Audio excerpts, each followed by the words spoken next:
asiento en el segundo, ya se va construyendo desde que tienen 1 a 8 años, es decir, que muy precozmente ya se siente esta identidad de género. Cuando hablamos y decimos definiciones, sexo se asigna al nacer en base a los genitales externos, aunque también incluye y se complejiza por los cromosomas que se portan y por las hormonas sexuales circulantes. El sexo asignado puede o no corresponder con el género de identificación. Así, los ejemplos que se dieron fue el de hombres con genitales masculinos, el de mujeres con genitales femeninos y el intersex, que corresponde a la ambigüedad genital, a la acción de los andrógenos, hermafroditas, grupos cromosómicos distintos, XX y AXY, y aquellos que tienen micropene o citolomegalia, o pictolomegalia, perdón. La segunda pregunta decía: en un paciente con sospecha de cáncer de próstata y una biopsia transrectal de ultrasonido negativo, ¿qué conducta considera la más apropiada? Repetir la biopsia dirigida por ultrasonido no es eso lo más adecuado. Reevaluarlo al paciente en 6 meses o hacerle una prostatectomía con este resultado, esto tampoco es válido. La respuesta correcta era la de realizar la resonancia nuclear magnética multiparamétrica de próstata con una biopsia dirigida, pero según el resultado del PIRADS que nos va a dar esta resonancia nuclear magnética. La resonancia magnética multiparamétrica de próstata es una herramienta clave en el diagnóstico y la toma de decisiones terapéuticas en relación al cáncer de próstata. Actualmente está establecida la utilidad de esta ante un antígeno específico de próstata elevado y una biopsia prostática previa negativa. Se lo utiliza también para la estadificación tumoral, en la evaluación de los candidatos a vigilancia activa, en la planificación de tratamientos focales y para la evaluación de la recurrencia tumoral. Y en base al resultado del PIRADS en su versión 2, el PIRADS 1 es altamente improbable que sea un tumor clínicamente significativo. El PIRADS 2, improbable tumor clínicamente significativo.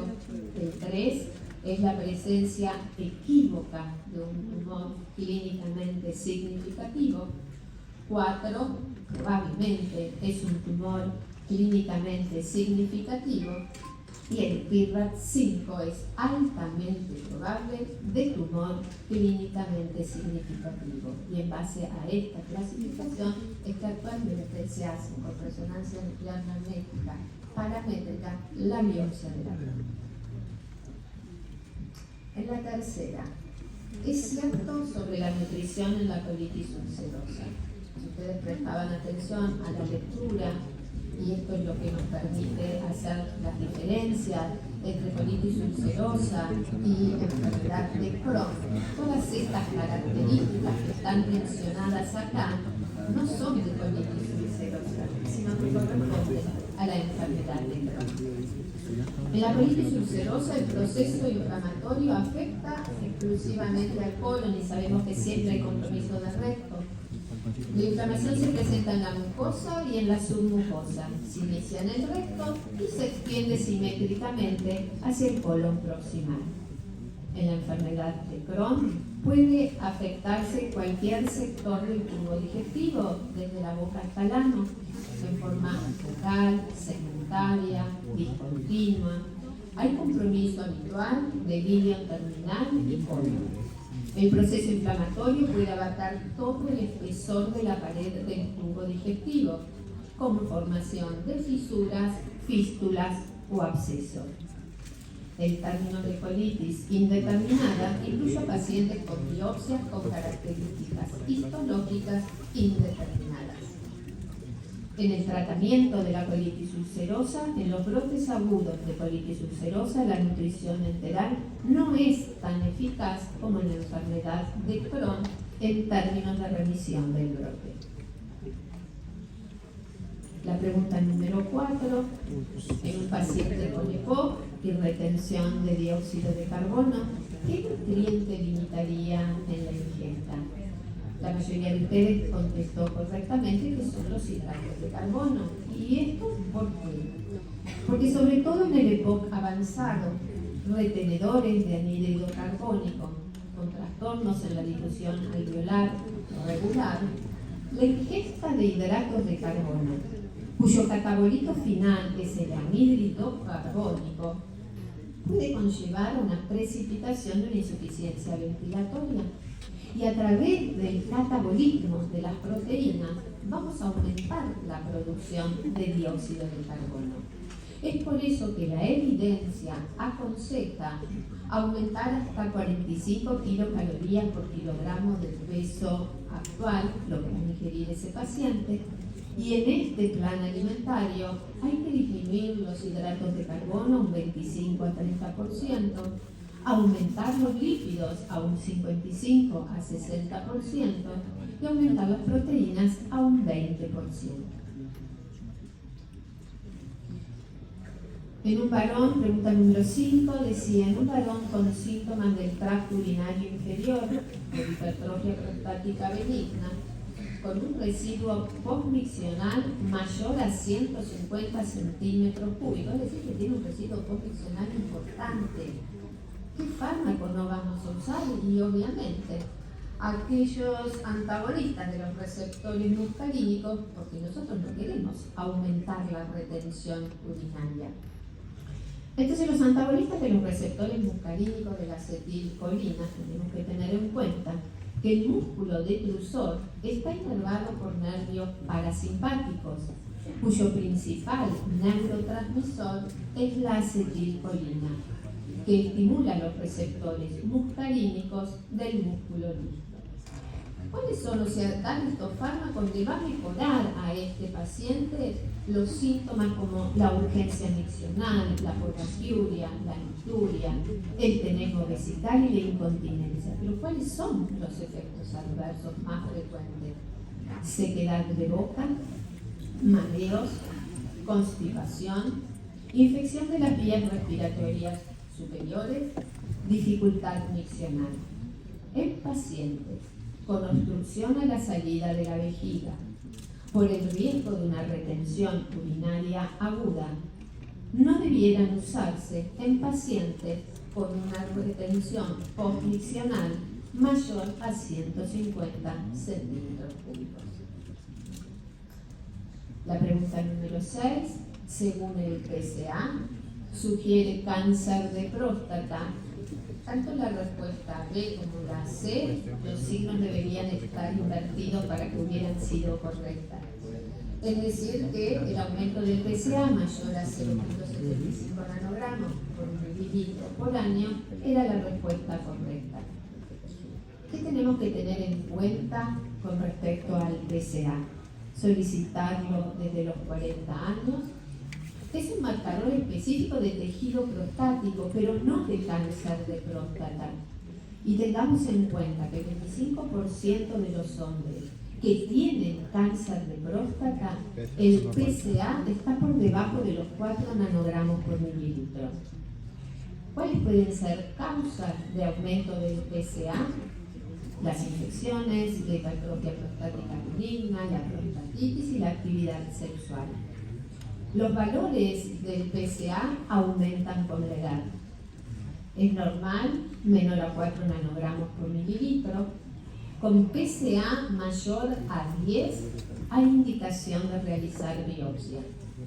Con PSA que esté entre 4 y 10, ahí tenemos que valorar el resultado del cociente PSA libre, PSA total y la velocidad de aumento de este PSA. Un cociente mayor al 20% sugiere patología benigna, no sugiere la hipertrofia prostática benigna. Un cociente menor al 20% sugiere la presencia de cáncer. Con respecto a la velocidad del PSA, el aumento del PSA mayor a 0,75 nanogramos por mililitro por año sugiere la presencia de cáncer. 7. En un paciente de 70 años, sexo masculino, está en una insuficiencia renal crónica terminal, en un plan de hemodiálisis. Ustedes, la mayoría, contestó correctamente que la cantidad de proteínas que se debe incluir en el plan alimentario es de 1,2 gramos por kilogramo de peso por día. La doctora lo expresó bien, queda plasmado en esta diapo, y hizo la diferencia según los pacientes estén en hemodiálisis o estén en diálisis peritoneal, donde en esta segunda situación la cantidad de proteínas es un poco mayor y se elevaba a 1,5 gramos por kilogramo de peso por día. Otras consideraciones en la alimentación de estos pacientes es que la ingesta de agua debe alcanzar el paciente niveles de 2 a 3 litros al día, considerar las situaciones especiales, obviamente va a haber que limitarlos si están en insuficiencia cardíaca, ingesta salina de 2 gramos de sodio, aportar hidratos de carbono complejos, que los lípidos sean monoinsaturados, el potasio, recuerden que la insuficiencia renal crónica estadio terminal es cuando recién se altera el exceso filtrado glomerulares por debajo de los 10 mililitros por minuto, por eso en general no hay que corregirlos hasta llegar a esta situación. Con respecto al fósforo, con la restricción proteica, se disminuye también el aporte del fósforo. Y en cuanto al valor energético que se les debe administrar, es de 25 a 35 kilocalorías por kilogramo por día, según el estado nutricional, el nivel de actividad física que realice, la edad, el sexo y la presencia de estrés metabólico. El índice de masa corporal de 36 kilogramos por metro cuadrado corresponde a una obesidad de tipo 2. Y entonces esta tabla que expresa el índice de masa corporal según la Organización Mundial de la Salud establece que bajo peso es cuando el índice de masa corporal es menor a 18,4. Doctores, guardamos silencio para aquellos que no lo contestaron correctamente. Esto le permitirá el aprendizaje. ¿Sí? ¿Estamos de acuerdo? Peso normal 18,5 a 24,9. Sobrepeso de 25 a 29,9. Obesidad grado 1, 30 a 34,9. Grado 2, 35 a 39,9. Y el grado 3 igual o mayor a 40. Pasamos a la pregunta número 9. Es cierto sobre la cirugía de reafirmación de género y quedó bien especificado y explicitado que no se necesita ni la evaluación psiquiátrica ni una autorización judicial para poder realizarlo. Los menores de 16 años requieren el consentimiento del adolescente y el asentimiento de una persona adulta referente. En ningún caso se requiere autorización judicial. Esto está en las recomendaciones de la atención integral de la salud de las niñeces, adolescencias trans, travestis y no binarios de junio del 2021.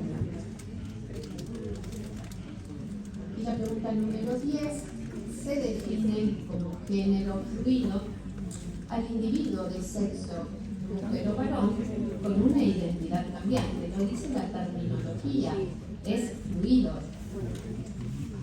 Entonces, en la definición queda señalado con el triángulo, sexo asignado al nacer, varón o mujer, con una identidad cambiante, corresponde a un género fluido.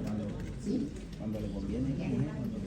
Esto es toda la explicación al examen del día de la fecha.